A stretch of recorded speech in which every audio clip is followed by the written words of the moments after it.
আসসালামু আলাইকুম রহমতুল্লাহি ওয়াবারাকাতুহু।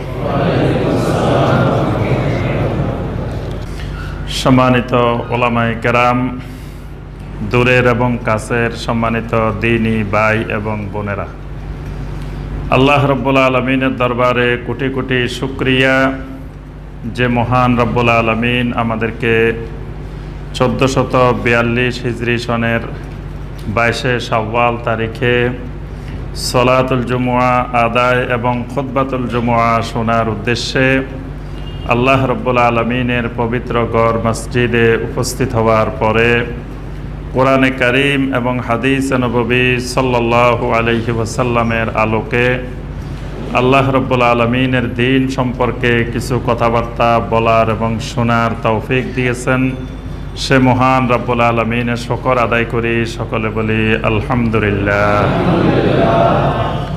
সম্মানিত মুসল্লিয়ানে কেরাম, আজকের খুতবায় আমরা যে বিষয়টি আলোচনা করব ইনশাআল্লাহ, বিষয়টি আমাদের ধারাবাহিক 15টি খুতবার আজকে 7ম খুতবা। আমাদের এই ধারাবাহিক বিষয়টির উপরে ইতিপূর্বে আমরা 6টি খুতবা পেশ করেছি, আজকে 7ম খুতবা পেশ করব ইনশাআল্লাহ। বিষয়টি হলো আল বেদাআত আল মুরাওয়াজাত ফিল মুজতামা, অর্থাৎ সমাজে বহুল প্রচলিত বেদাত সমূহ। তো এই বেদাত তো অসংখ্য, সমাজে প্রচলিত বেদাতের সংখ্যা অগণিত, অসংখ্য, যেগুলা গণনা করে শেষ করা যাবে না। এক এক সমাজে এক এক ধরনের বেদাত প্রচলিত এবং একই দেশের মধ্যে এক অঞ্চলে এক এক ধরনের বেদাত প্রচলিত। তো এই জন্য এক দেশের বেদাতগুলো সবগুলা গণনা করে একত্রিত করা অনেক কঠিন জিনিস।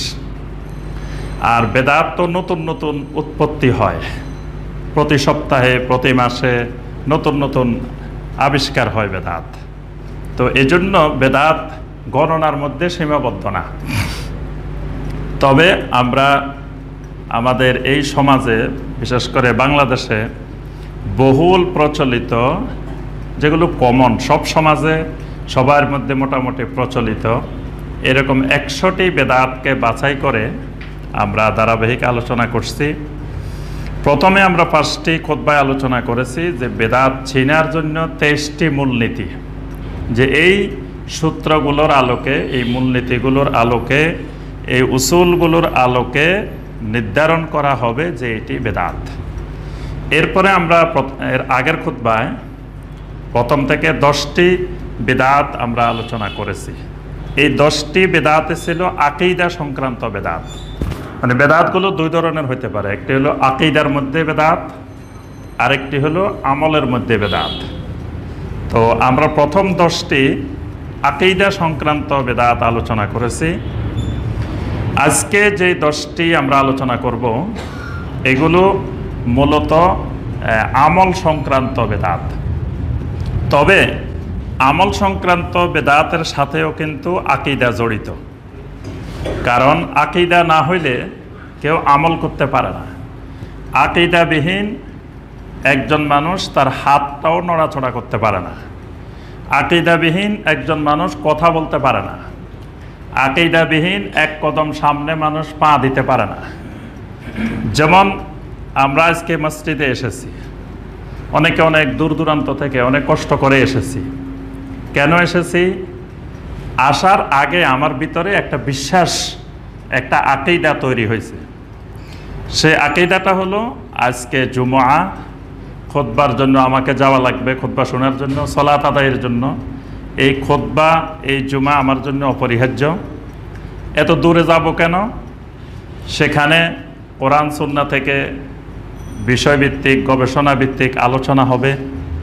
এই জন্য আপনি বাড়ির পাশে মসজিদ রাখে কিন্তু এত দূরে আসছেন। তাহলে এই যে আশাটা, আগে আমার আপনার ভিতরে আকীদার জন্ম হয়েছে, আকীদাটা মজবুত হয়েছে, তারপরে কিন্তু আপনি অনেক কষ্ট স্বীকার করে, টাকা খরচ করে, সময় ব্যয় করে এখানে আসছেন। তাহলে একজন মানুষকে পরিচালনা করে তার আকীদা। আবার দেখবেন বাড়ির কাছের মানুষ, মসজিদের কাছের মানুষও এখানে আসে নাই, তার ভিতরে আবার ভিন্ন আকীদা তৈরি হয়েছে, আকীদার কারণে উনি আসে নাই। আরেকজন যিনি আসছেন উনিও আকীদার কারণে আসছেন।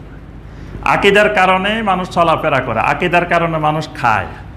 মানুষের ভিতরে যখন এই বিশ্বাস জন্মে যে আমার এখন খাওয়া দরকার, না খাইলে আমি অসুস্থ হয়ে যাব, আমি সুস্থ থাকার জন্য ক্ষুধা লাগছে, ক্ষুধা অনুভব হয়, তারপর প্রথম তার ভিতরে আকীদা তৈরি হয়, তারপরে সে খায়।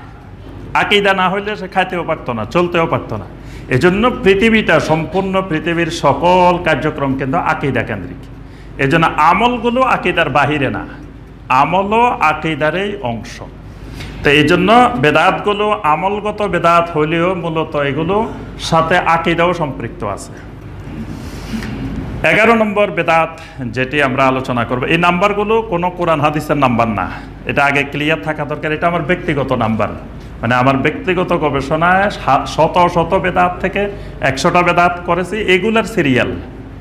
তো 11 নম্বর বেদাতটা হলো, বাংলাদেশের কোনো কোনো জায়গায় গেলে আমরা হঠাৎ করে দেখি যে মাইকে যখন আজান হয়, আজানের আগ দিয়ে আসসালাতু ওয়াসসালামু আলাইকা ইয়া রাসূলুল্লাহ, আসসালাতু ওয়াসসালামু আলাইকা ইয়া হাবিবাল্লাহ, এরকম আওয়াজ হয় না একটা? এটা কিন্তু সব মসজিদে হয় না। বাংলাদেশে ধরেন 3 লক্ষ মসজিদ, 3 লক্ষ মসজিদের মধ্য থেকে 2-1টা মাঝে মাঝে কিছু কিছু মসজিদে এরকম আজানের আগে উচ্চস্বরে, মানে আজান যখন দিবেন তার আগ দিয়ে এই দরুদগুলো পড়া হয়, তারপর আল্লাহু আকবার বলে মুয়াজ্জিন সাহেব আজান শুরু করেন। এরকম হয় না? এই আজান শুরু করার পূর্বে মাইকে উচ্চস্বরে দরুদ পড়া, এটি একটি বেদাত, এটি একটি সুস্পষ্ট বেদাত। কেন বেদাত? এবার আমরা সংক্ষিপ্ত আলোচনায় আসি। প্রথম কথা হলো, দরুদ পড়া বেদাত না। আবার যখন আপনি বলবেন এখানে দরুদ পড়ছেন এটা বেদাত হয়েছে, কয় দেখো রাসূলের দুশমন আসে গেছে, ওয়াহাবি আসে গেছে, যে কয় দরুদ পড়লেও বলে বেদাত হয়, দরুদ পড়লেও বলে গুনাহ হয়। দরুদ পড়া বেদাত না, দরুদ পড়া একটি ইবাদত। দরুদ একটি গুরুত্বপূর্ণ আল্লাহর ইবাদত। দরুদ আল্লাহর জিকির, দরুদ জিক্রুল্লাহ। দরুদ 24 ঘন্টা পড়া যায়। দরুদের জন্য কোনো নির্দিষ্ট স্থান, কাল, সময় বাধা ধরা নাই। দরুদের জন্য নিষিদ্ধ সময় নাই, সব সময় দরুদ পড়া যাবে। সকালে, বিকালে, সূর্য ওঠার সময়, ডুবার সময়, যে কোনো সময় দরুদ পড়া যাবে। আল্লাহ পাক স্বয়ং ঈমানদারদেরকে দরুদ পড়ার জন্য নির্দেশ দিয়েছেন। সূরা আল আহজাবের 56 নম্বর আয়াতে কারিমে আল্লাহ পাক বলছেন, ইয়া আইয়ুহাল্লাযীনা আমানু সাল্লু আলাইহি ওয়া সাল্লিমু তাসলিমা। হে ঈমানদারগণ, তোমরা আমার নবীর উপরে সালাত এবং সালাম পেশ করো। সুবহানাল্লাহ। আল্লাহর নির্দেশ, সালাত পেশ করতে হবে, সালাম পেশ করতে হবে। তাহলে আমি যদি এখন ধরেন আজান দিব, আজানের আগ দিয়ে মসজিদে ঢুকছে মুয়াজ্জিন সাহেব, মসজিদে ঢুকে উনি ঢুকতে ঢুকতে দরুদ পড়তে পড়তে আজান দিতে গেছে, কোনো অসুবিধা নেই, এটা বেদাত না, এটা কোনো খারাপ কিছু না। দরুদ আজানের আগে যে কোনো সময় 24 ঘন্টায় পড়তে পারে। কিন্তু যখন এটাকে নির্দিষ্ট করে দেওয়া হয় যে আজান দেওয়ার আগে এটা পড়া লাগবে, এটা পড়লে সওয়াব আছে এখানে আজানের আগে, যখন আজানের সাথে দরুদটাকে আজানের আগে সম্পৃক্ত করে দেওয়া হবে, তখন এটা বেদাতের রূপান্তর হয়। এই সম্পৃক্ত করাটা বেদাত। মানে আমরা বেদাতের মূলনীতির মধ্যে বলছি যে নবী সাল্লাল্লাহু আলাইহি ওয়াসাল্লাম যেটাকে নির্দিষ্ট করেন নাই সেটাকে নির্দিষ্ট করলে বেদাত হয়, যেটাকে নির্দিষ্ট করেছেন সেটাকে নির্দিষ্ট না করলে বেদাত হয়। নবী সাল্লাল্লাহু আলাইহি ওয়াসাল্লাম নির্দিষ্ট করেছেন আজানের পরে দরুদ পড়া, এটা হলো সুন্নাত, আজানের পরে দরুদ পড়া। কিন্তু আজানের পরে যদি কেউ দরুদ মনে করে যে দরুদ পড়া লাগবে না, এটা বেদাত। কিন্তু আজানের আগে নবী সাল্লাল্লাহু আলাইহি ওয়াসাল্লাম নির্দিষ্ট করেন নাই, এখানে নির্দিষ্ট করার কারণে এটা নির্দিষ্টকরণের বেদাত, মানে দরুদের বেদাত না। এটা বেদাতটা হলো যে এখানে দরুদ নির্দিষ্ট নাই, নবী সাল্লাল্লাহু আলাইহি ওয়াসাল্লাম নির্দিষ্ট করেন নাই, কিন্তু আমি নির্দিষ্ট করে নিলাম, তাহলে আমি নিজে শরীয়ত বানাইলাম, এটা শরীয়ত বানানোর বেদাত। আল্লাহ পাক কোরআনে কারিমে ধমক দিয়ে বলছেন, আম লাহুম শুরাকা, এরা কারা? শারাউ লাহুম মিনাদ-দীন মা লাম ইয়াযাম বিহিল্লাহ। আল্লাহ পাক যা নির্ধারণ করেন নাই সে মানুষের জন্য শরীয়ত বানায়, এরা কারা? আম লাহুম শুরাকা, এটা হলো শরীয়ত বানানোর বেদাত। মানে নবী সাল্লাল্লাহু আলাইহি ওয়াসাল্লাম শরীয়ত হিসাবে এটাকে এখানে নির্ধারণ করেন নাই, আমি নির্ধারণ করে দিলাম, এজন্য এটা বেদাত। এই ব্যাপারে আমরা কয়েকটি হাদিস এবং ফতোয়া শুনবো ইনশাআল্লাহ। প্রথম কথা হলো সহিহ মুসলিমের 384 নম্বর হাদিস। আল্লাহ রাসূল সাল্লাল্লাহু আলাইহি ওয়াসাল্লাম আযানের সাথে দরুদের ব্যাপারে স্পষ্ট করে বলছেন, ইজা সামি'তুমুন নিদা ফাকুলু মিসলা মা ইয়াকুল, যখন তোমরা আযান শুনবে তখন মুয়াজ্জিন যা যা বলবে তোমরাও তা তা বলবে। মুয়াজ্জিন বলবে আল্লাহু আকবার আল্লাহু আকবার, তোমরাও বলবে আল্লাহু আকবার আল্লাহু আকবার। মুয়াজ্জিন বলবে আশহাদু আল্লা ইলাহা ইল্লাল্লাহ, তোমরাও বলবে আশহাদু আল্লা ইলাহা। অন্য হাদিসে নবী সাল্লাল্লাহু আলাইহি ওয়াসাল্লাম এইভাবে ব্যাখ্যা করে করে বলে দিয়েছেন। মুয়াজ্জিন বলবে আশহাদু আন্না মুহাম্মাদার রাসূলুল্লাহ, তোমরা বলবে আশহাদু আন্না মুহাম্মাদার রাসূলুল্লাহ। মুয়াজ্জিন বলবে হাইয়া আলাস সালাহ, তোমরা বলবে লা হাওলা ওয়ালা কুওয়াতা ইল্লা বিল্লাহ। এটা নির্দিষ্ট করা হয়েছে, নবী সাল্লাল্লাহু আলাইহি ওয়াসাল্লাম নির্দিষ্ট করেছেন যে হাইয়া আলাস সালাহ হাইয়া আলাল ফালাহ বললে লা হাওলা ওয়ালা কুওয়াতা ইল্লা বিল্লাহ বলতে হবে। এরপরে নবী সাল্লাল্লাহু আলাইহি ওয়াসাল্লাম বলেন সুম্মা সাল্লু আলাইয়া, আযান শেষ হলে তোমরা আমার উপরে দরুদ পড়ো। ফা ইন্নাহু মান সাল্লা আলাইয়া সালাতান সাল্লাল্লাহু আলাইহি বিহা আশরা, কারণ যে ব্যক্তি আমার উপরে একবার দরুদ পেশ করে আল্লাহ রাব্বুল আলামিন তার প্রতি 10টি রহমত বর্ষণ করেন। সুবহানাল্লাহ। একবার আমার উপরে দরুদ পেশ করলে আল্লাহ পাক তার উপরে 10টি রহমত বরকত। আল্লাহর সাথে যখন সালাতের সম্পর্ক হবে তখন অর্থ হবে আর রাহমা ওয়াল বারাকাহ, আল্লাহর রহমত এবং বরকত। যেমন ইন্নাল্লাহা ওয়া মালাইকাতাহু ইউসাল্লুনা আলান নবী, আল্লাহ এবং আল্লাহর ফেরেশতারা নবীর উপরে দরুদ পড়ে, সালাত পড়ে। তা আল্লাহর দরুদ কি রকম? আল্লাহ কি আমাদের মতো আল্লাহুম্মা সাল্লি আলা মুহাম্মদ পড়ে? আল্লাহ রাব্বুল আলামিন দরুদ পড়েন মানে আল্লাহ পাক রহমত বর্ষণ করেন, বরকত নাজিল করেন। আর মালাইকারা দরুদ পড়েন মানে মালাইকারাও এরকম না, মালাইকাদের দরুদ হলো আদ-দুআ ওয়াল ইস্তিগফার, মালাইকারা দোয়া করে, ইস্তিগফার করে, ক্ষমা প্রার্থনা করে, এটা হলো মালাইকাদের দরুদ। তা আল্লাহ পাক একবার নবী সাল্লাল্লাহু আলাইহি ওয়াসাল্লামের উপরে দরুদ পেশ করলে আল্লাহ পাক তার প্রতি 10টি রহমত 10টি বরকত নাজিল করেন। সুবহানাল্লাহ। তাহলে এখানে নবী সাল্লাল্লাহু আলাইহি ওয়াসাল্লাম স্পষ্ট করে বলছেন দরুদটা কখন পড়তে হবে? আযানের পরে। এখন আসি আযানের আগে যারা দরুদটা পড়া শুরু করেছেন তাদের সাথেও তো কথা বলতে হবে যে ভাইজান কেন শুরু করছেন। তাদেরও তো একটা যুক্তি থাকতে পারে, তাদেরও তো কোনো দলিল প্রমাণ থাকতে পারে। কারণ বেদাতের কাছে শাইখুল ইসলাম ইবনে তাইমিয়া রাহমাহুল্লাহ একটি সূত্র বলছেন, প্রত্যেক বেদাতের কাছে বেদাতের দলিল আছে। আমার আপনার কাছে বেদাতটার দলিল নেই, কিন্তু বেদাতের সাথে কথা বলে দেখবেন তার কাছে কিন্তু বেদাতের দলিল আছে, একটা না একটা আছে। দলিল এটা খাটুক আর না খাটুক, কিন্তু যে কোনো জায়গা থেকে টেনে হিজড়ে আনি একটা লাগাই দিবেই এখানে। তো এখন আমি অনেকের সাথে সরাসরি কথা বলছি, জিজ্ঞাসা করছি দলিলটা জানার জন্য যে কেন আযানের আগে দরুদটা পড়া হয়। তো সরাসরি কেউ উত্তর দেয় না, সবাই বলে যে কারো ছিলে সিন্নি খাইছো মোল্লা চিনলা না।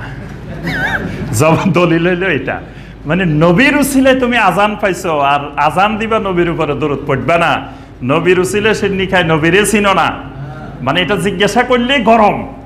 দলিল তো পরে আগে গরম কয় তো ওহাবি বোঝা গেছে। মানে যখনই আপনি বেদাতের বিরুদ্ধে বলবেন তখনই আপনি বাস শেষ, আপনি ওহাবি হয়ে গেছেন। আচ্ছা, এখন খুঁজতে খুঁজতে আমরা দলিল খুঁজে পাইছি যে কেন যারা আবিষ্কার করেছিলেন যে তারা কিসের উপরে ভিত্তি করে এই আযানের আগে দরুদটা আবিষ্কার করেছেন। তারা একটা হাদিসের উপরে ভিত্তি করে এটা আবিষ্কার করছেন। হাদিসটা হলো তাবারানী মুজামুল ওয়াসিতের মধ্যে বর্ণনা করেছেন। হাদিসটার প্রথমে আমরা বলেনি, হাদিসটার ব্যাপারে মুহাদ্দিসিনে কেরাম বলেন এর সনদের ভিতরে একজন রাবি আছে, তার নাম আব্দুল্লাহ বিন মুহাম্মদ বিন মুগীরা। এই রাবিটা দাঈফুন জিদ্দান, অত্যন্ত দুর্বল একজন রাবি। আর আবু হাতেম রাহিমাহুল্লাহ বলছেন লাইসা বিকাবি, মানে এ গ্রহণযোগ্য শক্তিশালী কোনো বর্ণনাকারী না। এই লোকটা ইয়ারবিল মুনকারাত ওয়াল মাওদুআত, এই লোক জাল হাদিস বর্ণনা করত, মুনকার হাদিস বর্ণনা করত। শাইখ আলবানী রাহমাহুল্লাহ বলছেন বিল কেজবে ওয়াল ওয়াদে, এই লোক মিথ্যাবাদী। এই আব্দুল্লাহ বিন মুহাম্মদ বিন মুগীরা এই লোক মিথ্যাবাদী এবং এই লোক জাল হাদিস রচনা করত। এরকম মুহাদ্দিসিনে কেরাম তার ব্যাপারে বলছেন এই লোকের হাদিস কোনোদিন গ্রহণযোগ্য হইতে পারে না। এজন্য এই হাদিসটা কেউ কেউ বলছেন অত্যন্ত দঈফ, কেউ কেউ বলছেন এটা জাল। হাদিসটা হলো কানা বেলাল রাদিয়াল্লাহু তাআলা আনহু ইজা আরাদা আন ইউকিমাস সালাহ, বেলাল রাদিয়াল্লাহু তাআলা আনহু যখন নামাজের একামত দেওয়ার ইচ্ছা করতেন, আজান না এখানে, আন ইউকিমা, একামত দেওয়ার ইচ্ছা করতেন, তখন তিনি বলতেন আসসালামু আলাইকা আইয়ুহান নাবিয়্যু ওয়া রাহমাতুল্লাহি ওয়া বারাকাতুহু, আসসালাতু রাহিমাকাল্লাহ। বেলাল রাদিয়াল্লাহু তাআলা আনহু বলতেন যে আসসালামু আলাইকা আইয়ুহান নাবিয়্যু ওয়া রাহমাতুল্লাহি ওয়া বারাকাতুহু, আসসালাতু রাহিমাকাল্লাহ, মানে সালাত শুরু হবে আল্লাহ আপনাকে রহম করুন। এই যে বাক্যটা বেলাল রাদিয়াল্লাহু তাআলা আনহু একামতের আগে বলতেন বলে এই হাদিসে আসছে। এই হাদিসটাকে যারা এই আজানের আগে দরুদ পড়েন তারা দলিল বানাইছেন যে বেলাল রাদিয়াল্লাহু তাআলা আনহু একামত দেওয়ার আগে এত নবী সাল্লাল্লাহু আলাইহি ওয়াসাল্লামের উপরে সালাম পেশ করতেন। তো প্রথম কথা হলো এই হাদিসটা আজানের ব্যাপারে না, হাদিসটা কিসের ব্যাপারে?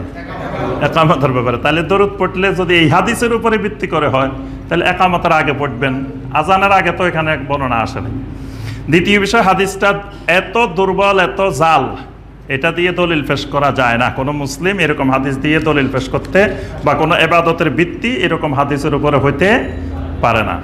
তৃতীয় কথা, কোনো মুহাদ্দিসিন কেরাম বলছেন যদি এই হাদিসকে আমরা সহি ধরেও নিই তাহলে হাদিসটার ব্যাখ্যা এরকম না। হাদিসটার ব্যাখ্যা হলো বেলাল রাদিয়াল্লাহু তাআলা আনহু আগে আজান দিতেন, আজান দেওয়ার পরে সাহাবায়ে কেরাম মসজিদে চলে আসতেন, আসার পরে যখন অনেকক্ষণ হয়ে যেত জামাত শুরু করবেন, সাহাবীরা মোটামুটি সব এসে গেছে, তখন নবী সাল্লাল্লাহু আলাইহি ওয়াসাল্লাম থাকতেন হুজরার ভিতরে, বেলাল রাদিয়াল্লাহু তাআলা আনহু হুজরার বাইরে দিয়ে যাই বলতেন আসসালামু আলাইকা আইয়ুহান নাবিয়্যু ওয়া রাহমাতুল্লাহি ওয়া বারাকাতুহু। নবী সাল্লাল্লাহু আলাইহি ওয়াসাল্লামকে যাই সালাম দিতেন, যে মানে সবাই এসে গেছে আমরা জামাত শুরু করতে পারি, নবী সাল্লাল্লাহু আলাইহি ওয়াসাল্লামকে এটা স্মরণ করাই দিতেন, স্মরণ করানোর জন্য তিনি সেখানে গিয়ে সালাম বলতেন। তো এটা তো নবী সাল্লাল্লাহু আলাইহি ওয়াসাল্লামের জীবদ্দশায়, নবী সাল্লাল্লাহু আলাইহি ওয়াসাল্লামের ওফাতের পরে কোনো সাহাবী কখনো এইভাবে আজানের আগে একামতের আগে এইভাবে সালাম পেশ করেন নাই। আচ্ছা, এই ব্যাপারে আমরা দুটি ফতোয়া শুনবো। একটি হলো ইবনু হাজার আল হাইতামি রাহিমাহুল্লাহ, তিনি তার ফতোয়া আল ফিকহিয়া আল কুবরার মধ্যে বর্ণনা করছেন লাম নারা ফি শাইয়্যিন মিনহা ইয়ানিল আহাদিস। এত বড় মুহাদ্দিস ইবনে হাজার আল হাইতামি তিনি বলতেছেন আমি এই ব্যাপারে দুনিয়াতে কোনো হাদিস খুঁজে পাইনি। আত-তাআররুদু লিস-সালাতি আলাইহি সাল্লাল্লাহু আলাইহি ওয়াসাল্লাম ক্বাবলাল আযান, আযানের আগে নবী সাল্লাল্লাহু আলাইহি ওয়াসাল্লামের উপরে দরুদ পেশ করতে হবে এরকম কোনো হাদিস আমি দেখি নাই। ওয়ালা ইলা মুহাম্মদ রাসূলুল্লাহ বাদাহু, অথবা আজানের মধ্যে মুহাম্মদ রাসূলুল্লাহ আশহাদু আন্না মুহাম্মাদ রাসূলুল্লাহ বললে এরপরে সাল্লাল্লাহু আলাইহি সাল্লাম দরুদ পড়তে হবে এইরকম কোনো হাদিসও আমি আজ পর্যন্ত খুঁজে পাই নাই।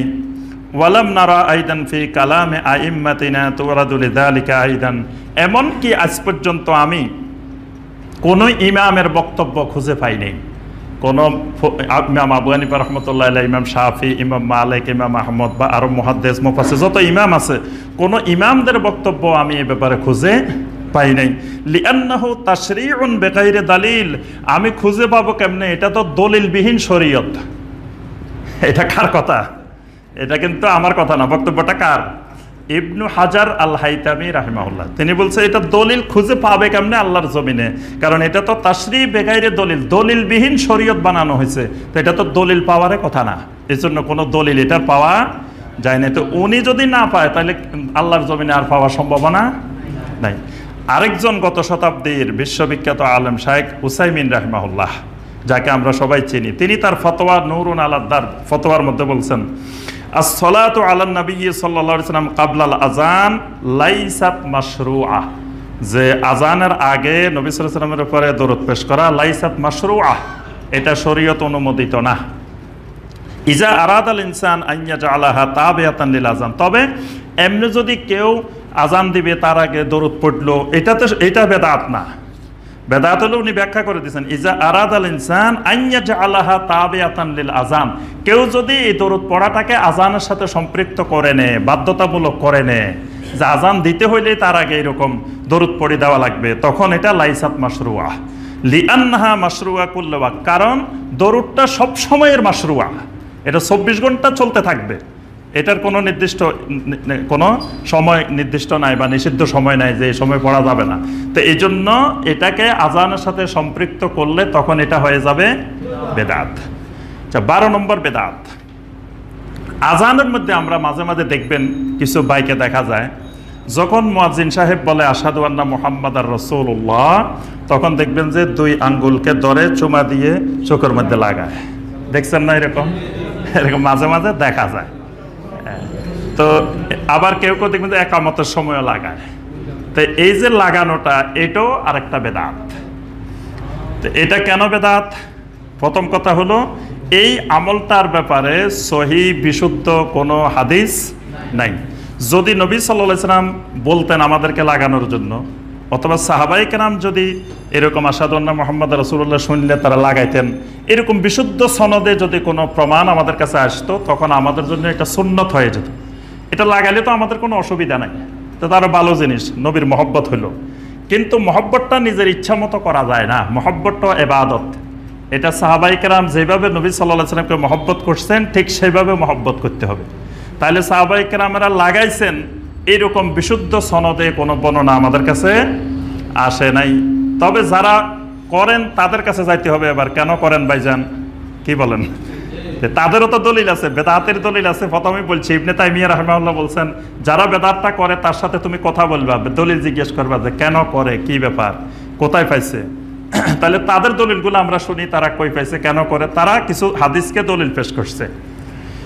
তো আমি এখানে দুইটা হাদিস উল্লেখ করব, যে দুইটা হাদিস আমাদের সকলের ওস্তাজ, আমাদের সকলের পরিচিত শাইখ ডক্টর আব্দুল্লাহ জাহাঙ্গীর রাহিমাহুল্লাহ, তিনি হাদিসের নামে জালিয়াতি কিতাবের 366 থেকে 368 পৃষ্ঠায় তিনি আলোচনা করেছেন। আবার আমার এই সমাজে বহুল প্রচলিত 100 জাল হাদিসের এখানে 77 নম্বর জাল হাদিস, পৃষ্ঠা 178 থেকে 183, এখানে বিস্তারিত আলোচনা আছে এই বিষয়ের উপরে।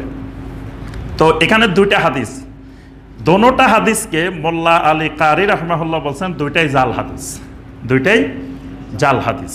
একটা হলো, এবং এগুলো কোনো হাদিসের গ্রন্থে সনদ আকারে সুন্দর করে হাদিসের গ্রন্থে আসে নাই। এগুলো এরকম আসছে যে, একটা হলো আবু বকর রাদিয়াল্লাহু তাআলা আনহু যখন আজান শুনতেন, তখন আশহাদু আন্না মুহাম্মাদ রাসূলুল্লাহ বললে উনি এভাবে এরকম করতেন, উনি দুই হাতকে চুমা দিয়ে চোখ মুছতেন। আল্লাহ রসুল বলছেন, কেউ যদি আমার খলিলের মতো এরকম করে, হাল্লা তালাইয়ে শাফাআত, তার জন্য আমার শাফাআত হালাল হয়ে যায়।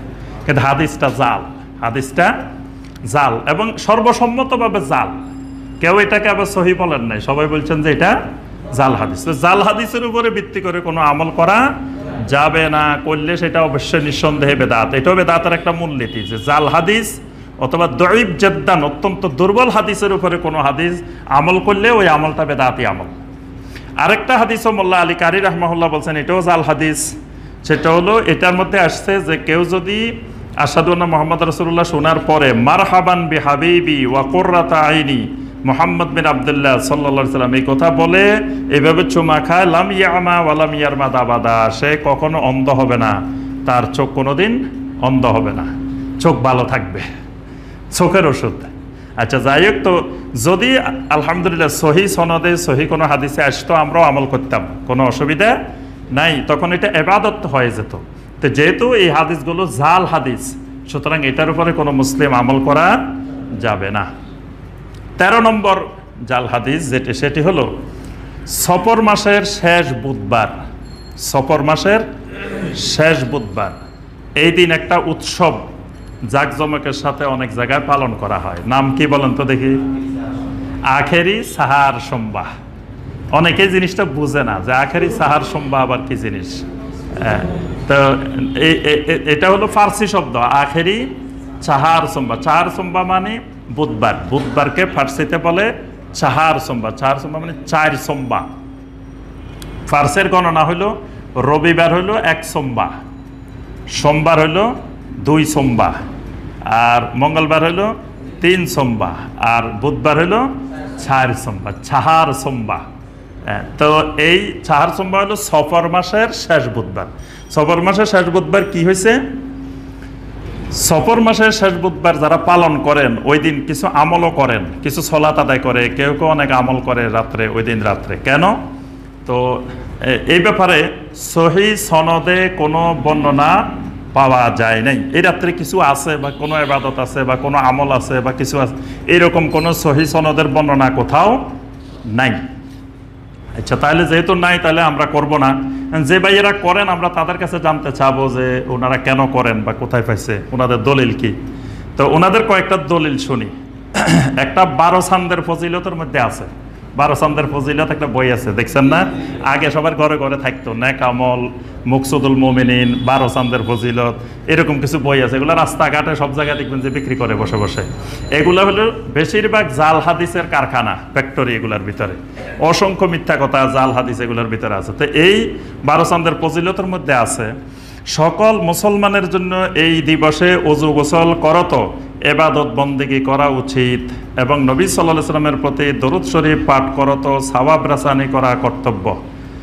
এটা কোথায় পাইছে, কেন পাইছে, কেন করবে, এটার কোনো রেফারেন্স সেখানে নাই। যিনি 12 চাঁদের ফজিলত লিখেছেন উনি ফতোয়া দিয়ে দিয়েছেন, উনি শরীয়ত আবিষ্কার করে দিয়েছেন যে এই রাত্রে আপনারা ওযু গোসল করে ইবাদত বন্দেগী করবেন, নবী সাল্লাল্লাহু আলাইহি ওয়াসাল্লামের প্রতি দরুদ পড়বেন, সওয়াব রাসানি করবেন। এটাকে আব্দুল্লাহ জাহাঙ্গীর রাহিমাহুল্লাহ এই রেফারেন্সটা উল্লেখ করে তিনি হাদিসের নামে জালিয়াতি কিতাবের 395 পৃষ্ঠায় বলছেন, হাদিস তো দূরের কথা, কোনো ইতিহাস বা জীবনী গ্রন্থেও আমি এই ঘটনার কোনো উল্লেখ পাইনি। মানে এই বুধবারের দিন কোনো আমল, আখেরি সাহার সোমবার কিছু আছে, হাদিস তো দূরের কথা বলছে না, আমি কোনো সিরাতের গ্রন্থে, জীবনী গ্রন্থেও কোনো জায়গায় খুঁজে পাই নাই। আব্দুল হাই লাখনবী রাহিমাহুল্লাহ তিনি তার আল আসার কিতাবের 111 পৃষ্ঠায় বলছেন যে সফর মাসের শেষ বুধবারে যে বিশেষ নফল সালাত, বিশেষ কিছু সূরা, আয়াত ও দোয়া পাঠের মাধ্যমে আদায় করা হয় তা বানোয়াট ও ভিত্তিহীন। এটা সম্পূর্ণ বানোয়াট এবং ভিত্তিহীন। তো যেটাকে আল্লাহ রাসূল সাল্লাল্লাহু আলাইহি ওয়াসাল্লাম, সাহাবায়ে কেরাম এরকম আখেরি সাহার সোমবার কোনো ইবাদত নির্ধারণ করেন নাই, সুতরাং সেদিন কোনো ইবাদত বানিয়ে ফজিলত মনে করে করা এটা বেদাত। আর আরেকটা হলো তারা মনে করে, যারা করেন তারা বলেন যে এই দিন নবী সাল্লাল্লাহু আলাইহি ওয়াসাল্লাম অসুস্থ হয়ে গেছেন, শেষ বুধবারে অসুস্থ হয়েছেন। আর রবিউল আউয়ালের প্রথম সোমবারে নবী সাল্লাল্লাহু আলাইহি ওয়াসাল্লাম ওফাত বরণ করেছেন, তার মৃত্যু হয়েছে রবিউল আউয়ালের প্রথম দিকে, সোমবারের দিন। তো এই জন্য তারা এই বুধবারের দিনটাকে স্মরণ করেন যে বুধবারের দিন নবী সাল্লাল্লাহু আলাইহি ওয়াসাল্লাম অসুস্থ হয়েছেন। তো নবী সাল্লাল্লাহু আলাইহি ওয়াসাল্লাম অসুস্থ হয়েছেন ওফাতের আগে, এটি সত্য কথা। কিন্তু নবী সাল্লাল্লাহু আলাইহি ওয়াসাল্লাম কী বারে অসুস্থ হয়েছেন এটা সহি কোনো সনদে বর্ণনা আসে নাই। নবী সাল্লাল্লাহু আলাইহি ওয়াসাল্লাম সফর মাসের শেষ দিকে অসুস্থ হয়ে গেছেন, এরপরে রবিউল আউয়ালের প্রথম দিকে তার ওফাত হয়েছে। নবী সাল্লাল্লাহু আলাইহি ওয়াসাল্লাম 12-13 দিন অসুস্থ অবস্থায় ছিলেন। তো এখন কথা হলো, যদি সঠিকও হয় তিনি বুধবারে অসুস্থ হয়েছেন, তো সাহাবায়ে কেরাম কি বুধবারে কোনো কিছু করতেন কিনা এটা দেখতে হবে। যদি সাহাবায়ে কেরাম যে নবী সাল্লাল্লাহু আলাইহি ওয়াসাল্লামের ওফাতের পরে তারা বুধবারের দিন এরকম আখেরি সাহার সোমবার পালন করতেন, তাহলে আমরাও করবো, অসুবিধা নেই, এটা সুন্নত। কিন্তু কথা হলো এই নামটা হলো ফার্সি, আখেরি সাহার সোমবার, এটার আরবি কি? যদি সাহাবায়ে কেরাম করতেন তাহলে আরবি নাম আসতো, আরবি হাদিসে কিছু না কিছু আসতো। যেমন আমরা নামাজ বলি, এটার আরবি আছে সলাত, রোজা বলি, এটার আরবি আছে সিয়াম। এরকম যেটা কোরআন হাদিস সম্মত ইবাদত, এটা ফার্সি বললেও এটার আরবি আছে।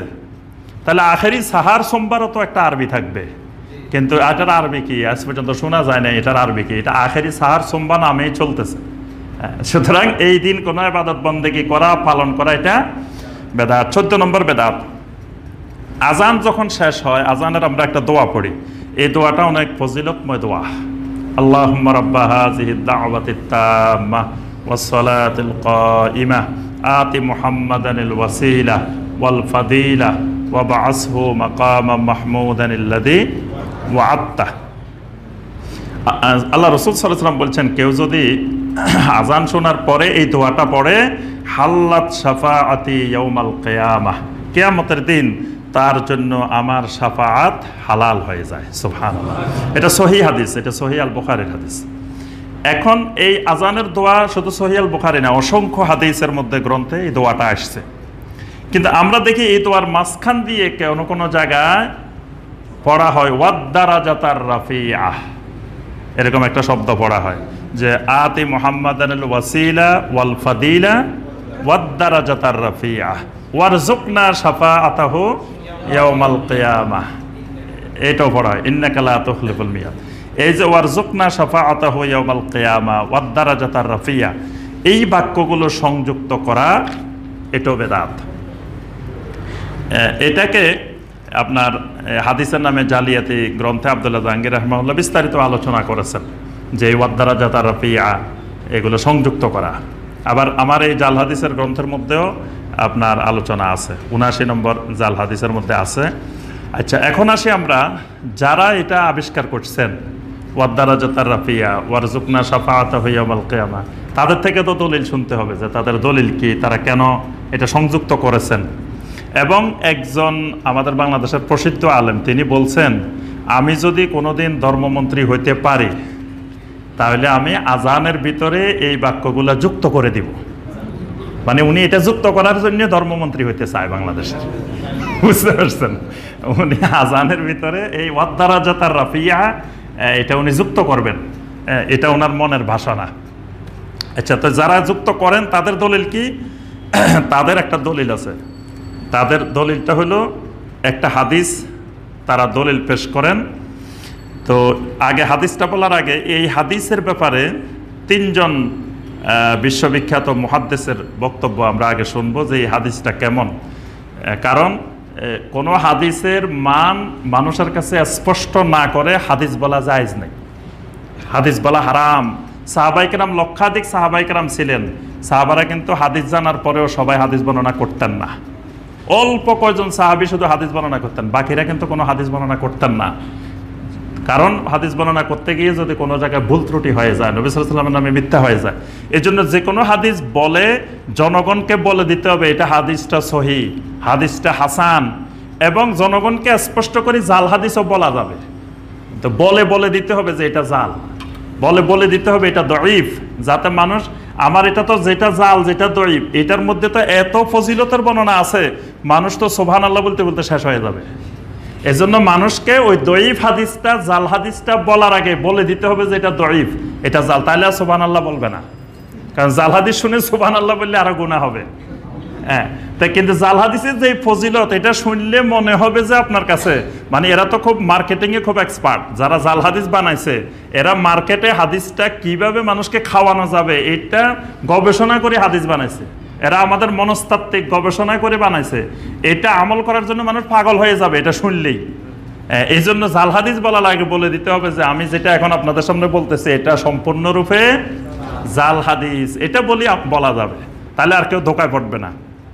আচ্ছা, এই হাদিসটার ব্যাপারে ইমাম ইরাকি রাহিমাহুল্লাহ তিনি বলছেন সানাদুহু দাঈফুন, এই হাদিসের সনদ দাঈফ।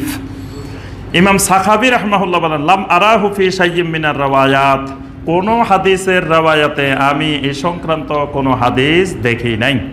ইমাম সাখাবী রাহিমাহুল্লাহ সারা দুনিয়াতে সবার কাছে গ্রহণযোগ্য একজন মুহাদ্দিস, তিনি বলছেন এরকম কোনো হাদিস আমি কখনো কোথাও দেখি নাই। তারপরে শাইখ আলবানী রাহমাহুল্লাহ বলছেন লাইসা লাহা আসলুন, এই হাদিসের কোনো ভিত্তি নেই, এটা সম্পূর্ণরূপে ভিত্তিহীন। হাদিসটা হলো যে হাদিসটা বানানো হয়েছে সেটা হলো রাসূলুল্লাহ সাল্লাল্লাহু আলাইহি ওয়াসাল্লাম যখন আজান শুনতেন, আজান মুয়াজ্জিনের সাথে জবাব দিতেন, আজানের পরে নবী সাল্লাল্লাহু আলাইহি ওয়াসাল্লাম যে দোয়া বলতেন এই দোয়াটা আল্লাহুম্মা রাব্বা হাযিহি দাওয়াতিত তাম্মা, এটা সব আছে। এরপরে মাঝখান দিয়ে এই হাদিসের মধ্যে বলা হয়েছে ওয়া আতিহিল ওয়াসিলা ওয়াল ফাদিলা ওয়াদ দারাজাতার রাফিআ ওয়াশ শাফাআ ইয়াউমাল কিয়ামাহ। মানে এটা কোনো হাদিসের গ্রন্থে এই মাঝখানে দুইটা বাক্য নাই, ওয়াদ দারাজাতার রাফিআ ওয়াশ শাফাআ ইয়াউমাল কিয়ামাহ, কিন্তু এখানে এই দুইটাকে সংযুক্ত করা হয়েছে। তো এটাকে শাইখ আলবানী রাহমাতুল্লাহ বলেছেন লাইসা লাহা আসলুন, এটার কোনো ভিত্তি নেই, এটা ভিত্তিহীন। আর সাখাবী রাহমাতুল্লাহ বলেছেন আমি কোনো রাওয়ায়াতে কোনো হাদিসের গ্রন্থে এইভাবে কোনো হাদিস পাইনি, অর্থাৎ পরবর্তীতে কোনো একজন এই শব্দগুলো মাঝখানে যুক্ত করে এই হাদিসটা তিনি বের করেছেন।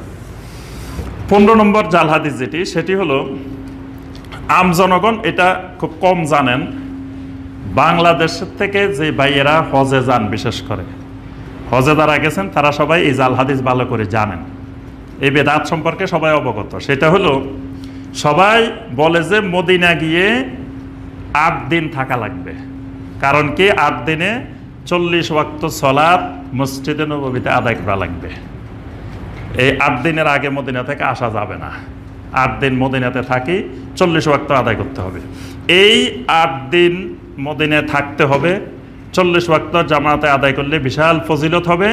এই বিশ্বাসে 8 দিন মদিনায় অবস্থান করে 40 ওয়াক্ত নামাজ পড়া, এটা হলো বেদাত, এটা বেদাত। কারণ এই যে 8 দিন অবস্থান করে 40 ওয়াক্ত সালাত আদায় করবেন, এইটার উপরে হাদিস থাকতে হবে, সহি কোনো হাদিস থাকতে হবে। তো যেটা সহি হাদিসে নাই এরকম বিষয় নিজেরা দঈফ অথবা জাল হাদিসের উপরে ভিত্তি করে আমল করলে এটা বেদাত হয়। এই জন্য শাইখ আলবানী রাহমাহুল্লাহ তিনি একটি কিতাব লেখেন, তার প্রসিদ্ধ কিতাব আছে হুজ্জাতুন নবী সাল্লাল্লাহু আলাইহি ওয়াসাল্লাম, নবী সাল্লাল্লাহু আলাইহি ওয়াসাল্লামের হজ।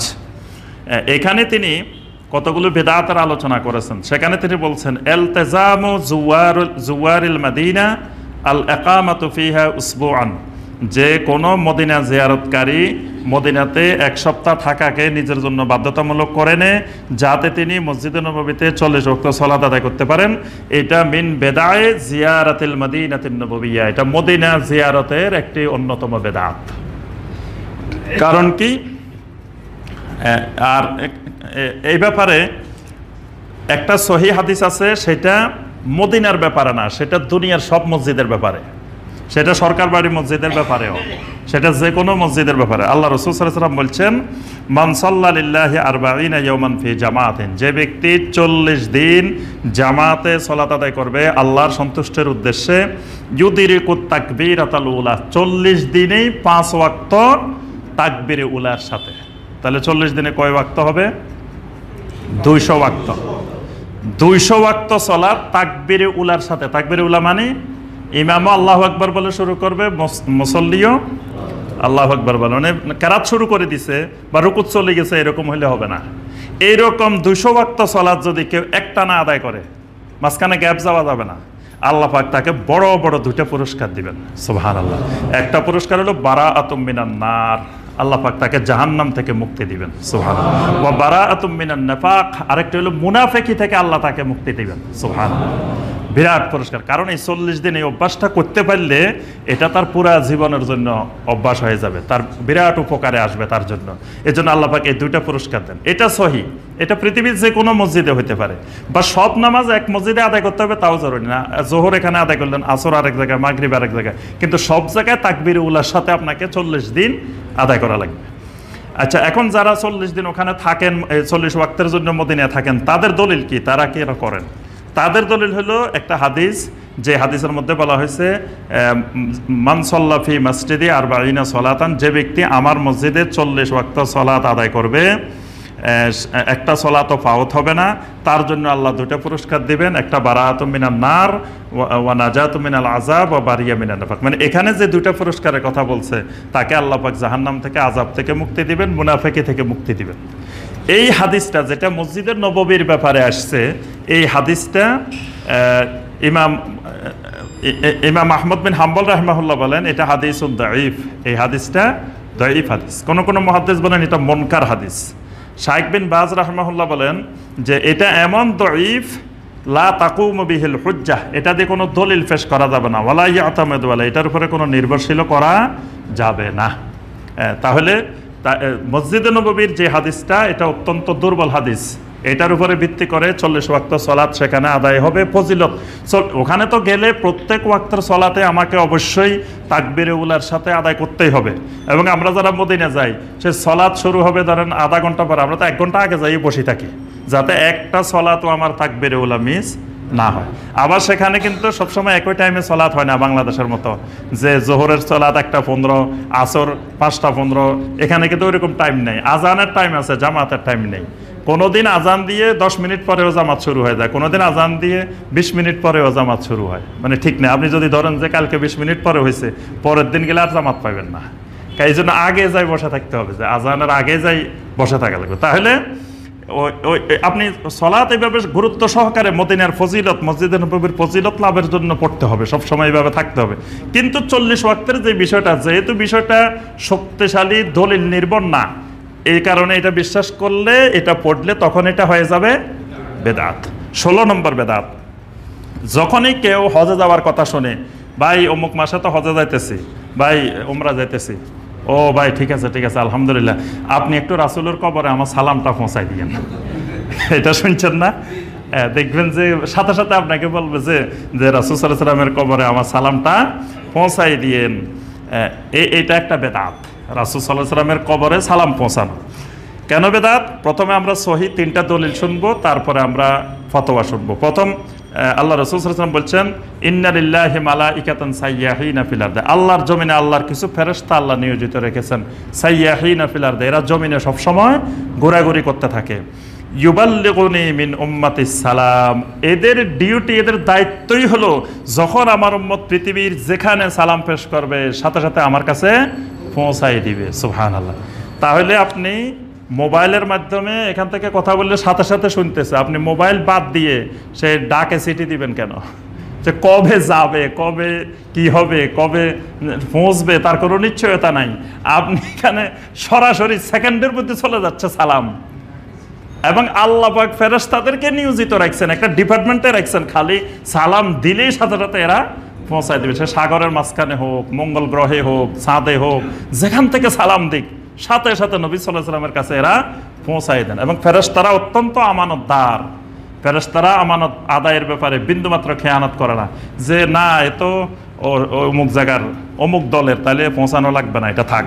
ফেরেশতারা কিন্তু এটা করেন না, যেই সালাম পৌঁছাবে তারটাই ইনশাআল্লাহ সাথে সাথে পৌঁছে যাবে। নবী সাল্লাল্লাহু আলাইহি ওয়াসাল্লাম আরেকটি হাদিসে বলেন, লা তাজআলু বুয়ুতাকুম কুবুরা, খবরদার তোমরা আমার ঘরকে, তোমরা তোমাদের ঘরগুলাকে কবর বানাইও না। ওয়ালা তাজআলু কবরি ঈদা, আমার কবরকে তোমরা ঈদ বানাইও না, মানে আমার কবর কেন্দ্রিক উৎসব, ঈদ এগুলো উদযাপন করে না, ওরস করিও না। আমার কবর কেন্দ্রিক এরকম উৎসব উদযাপন করিও না। বা আমার কবরে বছরে একবার আসি এসে সবাই ঢোল তবলা নিয়ে বিভিন্ন কিছু গান বাজনা করবা, সামা সঙ্গীত গাইবা, এই করবা হে করবা, এইসব জাতীয় কিছু করবা না, খবরদার। ওয়াসাল্লু আলাইয়া, আমার উপরে বেশি বেশি দরুদ পেশ করো। ফা ইন্না সালাতাকুম তাবলুগুনি হাইসু কুনতুম, তুমি যেখানেই থাকো না কেন সেখান থেকে দরুদ সালাম পেশ করলে সাথে সাথে আমার কাছে পৌঁছানো হয়। সুবহানাল্লাহ। নবী সাল্লাল্লাহু আলাইহি ওয়াসাল্লাম বলেন, জুমার দিনটা হলো খাইরু আইয়ামিকুম ইয়াউমুল জুমআ, শ্রেষ্ঠ দিন হলো জুমার দিন, এই দিন বেশি বেশি করে তোমরা আমার উপরে সালাত পেশ করো। ফা ইন্না সালাতাকুম তাবলুগুনি হাইসু কুনতুম, যেখান থেকে পেশ করো না কেন সাথে সাথে এই দরুদটা আমার কাছে পৌঁছানো হয়। তাহলে সুন্নত হলো আমরা পৃথিবীর যেখানে থাকি, যে দেশে থাকি, যে এলাকা থেকে, সেখান থেকে সবসময় নবী সাল্লাল্লাহু আলাইহি ওয়াসাল্লামের উপরে দরুদ এবং সালাম পেশ করানো, কারো মাধ্যমে সালাম পাঠানোর প্রয়োজন নেই। এই ব্যাপারে সৌদি আরবের সর্বোচ্চ ওলামা সংস্থা ফতোয়া সংক্রান্ত স্থায়ী কমিটি ওলামা লাজনা দায়েমার ফতোয়া হলো যে কোনো মানুষের মাধ্যমে রাসূল সাল্লাল্লাহু আলাইহি ওয়াসাল্লামের কাছে সালাম পৌঁছানো, অথবা কোনো মাইয়েতের কাছে সালাম পৌঁছানো, রাসূল সাল্লাল্লাহু আলাইহি ওয়াসাল্লামের কাছে অথবা অন্য কোনো মাইয়েতের কাছে যদি সালাম পৌঁছায়, লাইসা মাশরুআন, এটা শরিয়া সম্মত নয়, বাল হুয়া বেদাহ, এটা একটা বেদাতি আমল, বেদাতি কাজ। আর আপনার শাইখ আব্দুর রহমান বিন নাসির আল বাররাক তিনি বলেন, লা আসলালাহু, এইভাবে সালাম পৌঁছানোর কোনো ভিত্তি নাই, বরং ফালাম ইয়াকুন মিন আদাতি সালাফিস সালেহ মিনাস সাহাবা ওয়াত তাবিঈন ওয়া আহলিল ইলম ওয়ালাম ইয়ানকুলান আহাদিম মিনহুম শাইয়্যুম মিন যালিক। উনি বলেন আজ পর্যন্ত সালাফে সালেহিনদের মধ্যে কোনো সাহাবী, কোনো তাবি, কোনো আহলুল ইলম, কোনো ইমাম সালাম পাঠাইছেন এইরকম মর্মে কোনো দলিল প্রমাণ খুঁজে পাওয়া যায় না। এটা সালাফদের নীতি পরিপন্থী। শাইখ উসাইমিন রাহমাহুল্লাহ সুন্দর একটা কথা বলছেন। উসাইমিন রাহমাহুল্লাহ বলছেন, আনতালাও সাল্লামতা আলাই ফি আকসাদ দুনিয়া ফা ইন্না সালামাকা সাওফা ইয়াবলুগু। উনি বলেন যে এরা কোন পাগল যে সালামটা সে এখান থেকে দিলে সেকেন্ডে পৌঁছে যায়, এটা বাদ দিয়ে সে কেন আরেকজনের মাধ্যমে পৌঁছায়, যে পৌঁছবে কিনা সন্দেহ আছে, যে মদিনা পর্যন্ত যাইতে পারবে কিনা তারও ঠিক নেই, আর সে যে পৌঁছায় ওখানে যে মনে থাকবো কয়জনের, অনেকে আবার লিখে নিয়ে যায় অমুক অমুকে সালাম দিছে, সালাম এগুলো পৌঁছানোর জন্য। তো উনি বলেন যে এটা বোকামি ছাড়া আর কিছু নয়। 17 নম্বর যে বেদাতটি সেটি হলো, যে কোনো আমল করেই আল্লাহ এই সওয়াবটুকু সোনার মদিনায় গম্বুজে খাজরার নিচে পৌঁছায় দাও, বলে না এরকম যে আল্লাহ আমরা যে নামাজটা পড়লাম জুমার নামাজটা, এর সওয়াবখানি সোনার মদিনায় পৌঁছায় দাও। তারপর আমরা যে আল্লাহ দরুদ পড়লাম, আমরা যে কোরআন তেলাওয়াত করলাম, এই আমলটা করলাম, সোনার মদিনায় পৌঁছায় দাও। এইভাবে যে কোনো আমল করেই মদিনায় পৌঁছায় দেওয়া, সব কিছু মদিনায় পৌঁছায় দেওয়া, এই মানে মদিনায় পৌঁছানো লাগবে না, মদিনা তো অটোমেটিক চলে যাবে, কিন্তু মদিনায় পৌঁছানোর জন্য বক্সাই দেওয়া, আমার আমলটা করি পৌঁছায় দেওয়ার জন্য যে কোনো ক্ষেত্রে, এটা একটা, এই পদ্ধতিটা একটা বেদাত। এই জন্য ইমাম আবু হানিফা রহমতুল্লাহ আলাইহি, ইমাম আহমদ বিন হাম্বল রহমতুল্লাহ আলাইহি তারা সকলেই বলছেন যে নবী সাল্লাল্লাহু আলাইহি সাল্লাম থেকে এই ব্যাপারে কোনো দলিল প্রমাণ নাই যে তার কাছে যে কোনো আমল করে সওয়াব পৌঁছাইতে হবে, বরং ইন্না সাওয়াবা আমালিল উম্মাহ জামিউহা ফি সহিফাতির রাসূল সাল্লাল্লাহু আলাইহি ওয়াসাল্লাম, বরং উম্মত যা আমল করে অটোমেটিক নবী সাল্লাল্লাহু আলাইহি সাল্লামের আমলনামায় যোগ হয়ে যায়। কারণ লিআন্নাহু সাবাবুল হেদায়েতুল উলা, কারণ এই জমিনে প্রথম হেদায়েতের মাধ্যম হলো মুহাম্মদ রাসূলুল্লাহ সাল্লাল্লাহু আলাইহি সাল্লাম। পৃথিবীর কিয়ামত পর্যন্ত যত কোটি মানুষ হেদায়েত পাবে কার মাধ্যমে? নবী সাল্লাল্লাহু আলাইহি সাল্লামের মাধ্যমে। সব মানুষের সব আমল নবী সাল্লাল্লাহু আলাইহি সাল্লামের আমলনামায় এমনি যোগ হয়ে যায়। সুতরাং নবী সাল্লাল্লাহু আলাইহি সাল্লামের আমলনামায় যেটা অটোমেটিক যাচ্ছে, আমি এবার মাঝখান দিয়ে একটু যে বেশি মহব্বত প্রমাণ করার জন্য যে আমার সওয়াবটা পৌঁছায় দেন, তা আপনারটা পৌঁছাবে, বাকিদেরটা পৌঁছবে না, সবাইটাই পৌঁছবে। পুরা উম্মতের যা আছে সব নবী সাল্লাল্লাহু আলাইহি সাল্লামের আমলনামায় পৌঁছে যাবে। তারপরে এই ব্যাপারে আপনার শেখ উসাইমিন রাহমাহুল্লাহ কথা বলেন যে কোনো আসার কোনো দলিল এমন পাওয়া যায় না যে নবী সাল্লাল্লাহু আলাইহি সাল্লামের কাছে এরকম পৌঁছাইতে হবে, বরং জামিউ আমাল উম্মতিহি ফি মিজানিহি, কারণ সমস্ত আমল উম্মতের আমলনামায় এইভাবে পৌঁছে যায়। ইমাম সাখাবী রাহমাহুল্লাহ বলেন যে আমি ইবনে হাজার আসকালানী রাহমাহুল্লাহকে জিজ্ঞাসা করেছিলাম এই ব্যাপারে যে নবী সাল্লাল্লাহু আলাইহি সাল্লামের কাছে সওয়াব পৌঁছানো লাগবে কিনা বা এটা শরিয়া সম্মত কিনা। তখন ইবনে হাজার আসকালানী রাহমাহুল্লাহ বলছেন যে কেউ যদি এরকম বলে আল্লাহুম্মা জাআল সাওয়াবা মা কারাতু ফি শারাফি রাসূলুল্লাহ সাল্লাল্লাহু আলাইহি ওয়াসাল্লাম ফা আজাবা, তিনি বলেন কেউ এরকম বললে হাজা মুখতারাউন মিন মুতাআখিরিল কুররা, এটি হলো পরবর্তী কারীদের নব আবিষ্কৃত একটি জিনিস, লা আলামু লাহুম সালাফান ফি, সালাফেরা কখনো এরকম করতেন না। কারণ প্রত্যেকের আমল প্রত্যেকের নিজের জন্য, প্রত্যেকে যা আমল করবে ফায়াকরাউ লিনাফসিহি ওয়া ইউসাল্লি লিনাফসিহি, নামাজ পড়বে নিজের জন্য, কেরাত পড়বে নিজের জন্য, যা আমল করবে নিজের জন্য। এখন আমলটা করি মাত্র আরেকজনের কাছে পৌঁছায় দাও, তাহলে নিজের জন্য আর থাকলো কি? আপনি করে করে বলতেছেন যে এটা অমুকেরে পৌঁছায় দেন, অমুকেরে পৌঁছায় দেন, তা আপনার জন্য কি? এই জন্য আমল করতে হবে সওয়াবের আশায়, নিজের জন্য, লিনাফসিহি, আমার জন্য, সালাত আমার জন্য, সিয়াম আমার জন্য, সব ইবাদত আমার জন্য, কিন্তু আমার জন্য করি আবার আরেকজনের কাছে পৌঁছায় দেওয়া। অর্থাৎ নবী সাল্লাল্লাহু আলাইহি সাল্লামের কাছে এরকম সব কিছুর সওয়াব আমল করে পৌঁছায় দেওয়া, এটা সালাফে সালেহিনদের থেকে প্রমাণিত নয়, বরং এটি বেদাত। তবে শুধুমাত্র কোরআনে কারিম তেলাওয়াতের সওয়াব পৌঁছানো যাবে কিনা এটা নিয়ে আহলুল ইলমদের কিছুটা একতলাপ আছে। কোনো আহলুল ইলম বলছেন যে কোরআন তেলাওয়াত করে সওয়াব পৌঁছানো যায়, কিন্তু অধিকাংশ আহলুল ইলমের বিশুদ্ধ মত হলো আদামুল জাওয়াজ, কোরআনে কারিম তেলাওয়াত করেও এটার সওয়াব মাইয়াতের কাছে পৌঁছানো বিশুদ্ধ সূত্রে প্রমাণিত নয়। এজন্য ওলামায়ে কেরাম বলছেন যে লা তাসিলু লি আদামের দলিল, নবী সাল্লাল্লাহু আলাইহি ওয়াসাল্লাম বা সাহাবায়ে কেরাম কেউ এরকম পাঠাইছেন এরকম সুস্পষ্ট কোনো দলিল পাওয়া যায় না। সুতরাং এটা দলিলবিহীন এরকম কোনো কিছু করা আমল শরীয়তে সিদ্ধ নয়, মাশরু নয়, এজন্য এরকম করলে এটা বেদাত হবে। 18 নম্বর যেটি, সেটি হলো 12 রবিউল আউয়াল তারিখে একটি ঈদ উদযাপন করা। কারণ নবী সাল্লাল্লাহু আলাইহি ওয়াসাল্লাম ঈদ নির্ধারণ করেছেন দুইটি, একটি ঈদুল ফিতর আর একটি ঈদুল আযহা। আর শুক্রবারগুলো সব উম্মার জন্য ঈদের দিন, মুসলিম উম্মার জন্য এটা কমন ঈদের দিন। সুতরাং এর বাহিরে, অর্থাৎ দুই ঈদের বাইরে নবী সাল্লাল্লাহু আলাইহি ওয়াসাল্লাম বলেছেন ইন্না লিকুল্লি কওমিন ঈদান ওয়া হাযা ঈদুনা, যে ঈদের দিন বলছে প্রত্যেক কওমের জন্য ঈদ আছে, আমাদের জন্য হলো এটা ঈদ, অর্থাৎ ঈদুল ফিতর, ঈদুল আযহা, এটা হলো আমাদের ঈদ। তো নবী সাল্লাল্লাহু আলাইহি ওয়াসাল্লাম যে ঈদ নির্ধারণ করেছেন এটাই শরীয়ত। সাহাবায়ে কেরাম এই দুই ঈদ পালন করেছেন, তাবেঈন কেরাম এই দুই ঈদ পালন করেছেন। এই দুই ঈদের বাহিরে তৃতীয় কোনো ঈদের দিন সাহাবায়ে কেরাম, তাবেঈন, তাবেঈন পালন করেন নাই। 638 হিজরির দিকে গিয়ে ইরাকের ইরবিল প্রদেশে মুজাফফর উদ্দিন আবু সাইদ কুকুবুরি নামে একজন ব্যক্তি সর্বপ্রথম এই দিনটাকে ঈদের দিন হিসাবে ঘোষণা দেয়। সে ইরবিল প্রদেশের গভর্নর ছিল। সেই 600 হিজরির পরে, অর্থাৎ 600 বছর পর্যন্ত পৃথিবীতে মানুষ এই দিন ঈদ পালন করতে হয়, কিছু করতে হয়। কারণ ইসলামের কারো জন্মদিবস পালনে ইসলামে নিষিদ্ধ, কোনো নবী রাসূলের জন্মদিবসও ইসলামে নিষিদ্ধ। এটার আবিষ্কারক খ্রিস্টানরা ঈসা আলাইহিস সালামের জন্মদিবস পালন করে। কোন দিন পালন করে? 25শে ডিসেম্বর। এই জন্য তাদের সন্তান নাম হলো মিলাদি। ইংরেজি যে সনটা আমরা খ্রিস্টাব্দ বলি, এটা আরবিতে হলো মিলাদি, মানে ঈসা আলাইহিস সালামের মিলাদ। এই মিলাদের আবিষ্কার হলো খ্রিস্টানেরা, আর পরবর্তীতে হিন্দুরাও আবিষ্কার করছে। হিন্দুরা আবিষ্কার করছে কার? শ্রীকৃষ্ণের জন্মদিবস পালন করছে। তারপরে আপনার ওই যে বৌদ্ধরা আবিষ্কার করছে গৌতম বুদ্ধের জন্মদিবস। তো এটা মুসলিমদের মধ্যে, এই উম্মার মধ্যে কারো জন্মদিবস পালনের সিস্টেম এই উম্মার মধ্যে নাই। এটা 600 হিজরির পরে কোনো শিয়া কোনো আহলুল বেদা এই দিনটাকে এইভাবে আবিষ্কার করছে। তো সুতরাং এটি উম্মার জন্য এই দিনে কোনো বিশেষ ফজিলত, কোনো বিশেষ আমল, বিশেষ কিছু করা, এমনি নবী সাল্লাল্লাহু আলাইহি ওয়াসাল্লামের জন্মদিন উপলক্ষে প্রতি সোমবার সিয়াম পালন করা, এটা নবী সাল্লাল্লাহু আলাইহি ওয়াসাল্লামের জন্মদিন, নবী সাল্লাল্লাহু আলাইহি ওয়াসাল্লামকে মহব্বত করে পালন করা, এটা সুন্নাহ, এটা ইবাদত। আর নবী সাল্লাল্লাহু আলাইহি ওয়াসাল্লামকে মহব্বত করা হলো নবী সাল্লাল্লাহু আলাইহি ওয়াসাল্লামের সুন্নতের ইত্তেবা করা। কিন্তু ওই দিন একদিন বিশেষ কিছু করে নবী সাল্লাল্লাহু আলাইহি ওয়াসাল্লামের মহব্বত প্রকাশ করা, এটি বিদআত। 19 নম্বর যেটি, সেটি হলো রজব মাসের 26 তারিখ রাত্রে, 27শে রজব, কি রাত?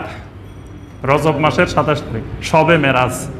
এই শবে মেরাজ কেন্দ্রিক বিদআত। সেটি হলো নবী সাল্লাল্লাহু আলাইহি ওয়াসাল্লামের মেরাজ হক, আল মেরাজু হাক্কুন, মেরাজ হক, এই ব্যাপারে কোনো সন্দেহ নাই। এটা বিশ্বাস করা ঈমানের অংশ, নবী সাল্লাল্লাহু আলাইহি ওয়াসাল্লামের মেরাজ। এবং মেরাজ নবী সাল্লাল্লাহু আলাইহি ওয়াসাল্লামের সশরীরে হয়েছে। আল্লাহ পাক নবী সাল্লাল্লাহু আলাইহি ওয়াসাল্লামকে সশরীরে নিয়ে গেছেন, যা আল্লাহর আয়াত দেখাইছেন, এগুলো সব সত্য। কিন্তু কোন তারিখে কোন দিন নবী সাল্লাল্লাহু আলাইহি ওয়াসাল্লামের এই মেরাজটা হয়েছে, এটা নবী সাল্লাল্লাহু আলাইহি ওয়াসাল্লাম স্পষ্ট করে উম্মতের কাছে কোনো দিন তারিখ বলেন নাই, কোনো সাহাবীরাও বলেন নাই। পরবর্তীতে ঐতিহাসিকেরা বিভিন্ন জন বিভিন্ন মাসের কথা বলছেন। কেউ রমজান মাসের কথা বলছেন, কেউ বলছে যে মেরাজ রমজান মাসে, কেউ বলছে অমুক মাসে, কেউ বলছেন অমুক মাসে, কেউ রজব মাসের 27 তারিখও বলছেন। এরকম এটা ঐতিহাসিকদের বর্ণনা। ঐতিহাসিকদের বর্ণনা সত্য হইতে পারে, মিথ্যা হইতে পারে। তাহলে 27শে রজব ঐতিহাসিকদের কথা, ঠিক আছে। যদি ওই রাত্রে হয়, হইলেও ওই রাত্রে কোনো নামাজ পড়া, ওই রাত্রে কোনো বিশেষ ইবাদত করা, এটা নবী সাল্লাল্লাহু আলাইহি ওয়াসাল্লাম যিনি মেরাজ করছেন উনিই কোনোদিন করেন নাই। কোনো সাহাবী, তার সাহাবীরা যারা নবী সাল্লাল্লাহু আলাইহি ওয়াসাল্লামকে এত মহব্বত করতেন, কোনো সুন্নত ছাড়েন নাই, তারাও কোনোদিন ওই রাত্রে কোনো আমল করেন নাই। এজন্য এই রাত্রে বিশেষ ফজিলত মনে করে কোনো আমল করলে সেটি বেদাত হবে। 20 নম্বর আজকের আলোচনা সর্বশেষ যেটা, সেটি হলো শবে বরাত কেন্দ্রিক। 15ই শাবান রাত্রিতে ইবাদত বন্দেগী করা, আমল করা, এ ব্যাপারে সহিহ বিশুদ্ধ সূত্রে কোনো হাদিস বর্ণিত হয় নাই। যেই বর্ণনাগুলো, অনেক হাদিস আসছে এই রাত্রের ব্যাপারে, 15ই শাবান রাত্রের ব্যাপারে অনেকগুলো হাদিস আসছে, কিন্তু সবগুলো হাদিস হয় দঈফ, না হয় দঈফ জিদ্দান, না হয় জাল। সহিহ অথবা হাসান পর্যায়ের কোনো হাদিস আসে নাই। একটা হাদিস সুনান ইবনে মাজার, সেটা কয়েকটা সনদে বর্ণিত হওয়ার কারণে শেখ আলবানী রাহিমাহুল্লাহ এটাকে হাসান বলছেন, হাসান লেগাইরি বলছেন। এর বাহিরে ওইটাকে অন্য ফকিরাও এটাকে হাসান বলেন নাই। শেখ বিন বাজ রাহিমাহুল্লাহ এটাকে হাসান বলেন নাই, তিনিও বলছেন দঈফ, শুধু একটা হাদিসকে হাসান বলছেন। তো সবাই ওইটা পেশ করে যে একটা হাদিস তো হাসান আছে। আচ্ছা, ভালো কথা, ওই হাদিসটা যদি আমরা ধরে নিই, ঠিক আছে, এই হাদিসের উপরে আমল হবে। তো ওই হাদিসের দুইটা আমল করতে বলা হয়েছে, একটা হলো শিরক মুক্ত হওয়া, আর একটা হলো হিংসা মুক্ত হওয়া। বাস, আমল হলো এই দুইটা। যদি ওই হাদিস সহিও ধরে নিই আমরা, সবাই বলে যে এই হাদিস তো সহি, এই হাদিস তো ঠিক আছে সহি, তা আমল দুইটা, একটা হলো শিরক ছেড়ে দেওয়া, আর একটা হলো হিংসা ছেড়ে দেওয়া। বাস, এই দুইটা আমল করতে পারি। এর বাহিরে ওই হাদিসের মধ্যে কোনো নামাজ পড়ার কথা আসে নাই, কোনো রোজা রাখার কথা আসে নাই, কোনো জিকির আজকারের কথা আসে নাই, কোনো আমলের কথা আসে নাই। যেটাকে আমরা হাসান বলতেছি, সেটার মধ্যে এরকম কোনো বর্ণনা আসে নাই। এইসব বর্ণনা যেগুলোর মধ্যে আসছে সবগুলো দঈফ জিদ্দান এবং জাল। এই জন্য এই রাত্রের বিশেষ ফজিলত মনে করে, কারণ বিশেষ ফজিলত মনে করতে হইলে, সাওয়াবের আশা করতে হইলে, এগুলোর জন্য শক্তিশালী ফাউন্ডেশন দলিল লাগবে। হয় সহিহ হাদিস থাকতে হবে, অথবা কমপক্ষে হাসান হাদিস থাকতে হবে। এর বাহিরে করলে সেটা মাশরুউন বেগাইরে দলিল, দলিলবিহীন শরীয়ত হয়ে যাবে, যেটা ইসলামে নিষিদ্ধ। আল্লাহ পাক হুমকি দিয়েছেন, আমলাহুম শুরাকাউ শারাউ লাহুম মিনাদ-দীনে মা লাম ইয়াযাম বিহিল্লাহ। আল্লাহ নির্ধারণ করেন নাই এইরকম শরীয়ত যারা বানায়, এরা হলো শুরাকা। মানে এটাও একটা শিরকি ধারণা, শিরকি চিন্তা চেতনা। আল্লাহ পাক আমাদের সবাইকে সমস্ত রকমের সকল বেদাতি আকীদা, বেদাতি আমল থেকে আল্লাহ পাক হেফাজত করুন। আমিন ইয়া রাব্বাল আলামিন। সুবহানাকা আল্লাহুম্মা বিহামদিকা আশহাদু আল্লা ইলাহা ইল্লা আনতা আস্তাগফিরুকা ওয়া আতুবু ইলাইক। সম্মানিত ভাইয়েরা, আমাদের এর আগে আমরা 4টি বই আপনাদের কাছে ঘোষণা দিয়েছি, আপনারা জানেন। তো 5ম বই আমাদের রমাদানে যেটি বের হয়েছে, সেটি হলো সমাজে বহুল প্রচলিত 100 জাল হাদিস। এইটা আপনারা পাবেন আমাদের বাইরে, দেলোয়ার ভাইয়ের কাছে আছে। তো এটার মধ্যে আমরা এই মসজিদে আমরা আলোচনা করেছি 100টা জাল হাদিস, 10টা খুতবায় আমরা পরপর 100টা জাল হাদিস আলোচনা করেছিলাম। পরে আলহামদুলিল্লাহ এই আলোচনাগুলো, এই 100টা জাল হাদিস ব্যাপক প্রচার প্রসার হয়েছে, অসংখ্য ভাইয়েরা এটা শুনেছেন এবং খুব পছন্দ করেছেন এবং খুব বর্তমান যুগ উপযোগী। তো সবাই অনুরোধ করেছেন বিভিন্ন জায়গা থেকে এটাকে বই আকারে যেন আমরা হাতে তুলে দিই। তো আলহামদুলিল্লাহ আমরা অনেক পরিশ্রম করে এই এটাকে বই আকারে এই 100টা হাদিস আমরা তুলে ধরেছি এখানে। এই 100টা জাল হাদিস এগুলো আব্দুল্লাহ জাহাঙ্গীর রাহিমাহুল্লাহর যে হাদিসের নামে জালিয়াতি, ওই বইয়ের মধ্যেও আছে, কিন্তু ওইটার মধ্যে অনেক, সেখান থেকে আমরা শুধু বাছাই করে 100টা, আর ওখানে বিষয়টা সংক্ষেপে আছে, এখানে সেটাকে আরেকটু বিস্তারিত আকারে আমরা বর্ণনা করছি। তো আশা করি এগুলো আপনাদের উপকারে আসবে, এই জন্য সংগ্রহ করার চেষ্টা করবেন ইনশাআল্লাহ। আল্লাহ পাক আমাদের সবাইকে তৌফিক দিন। আসসালামু আলাইকুম রহমতুল্লাহি ওয়া বারাকাতুহু।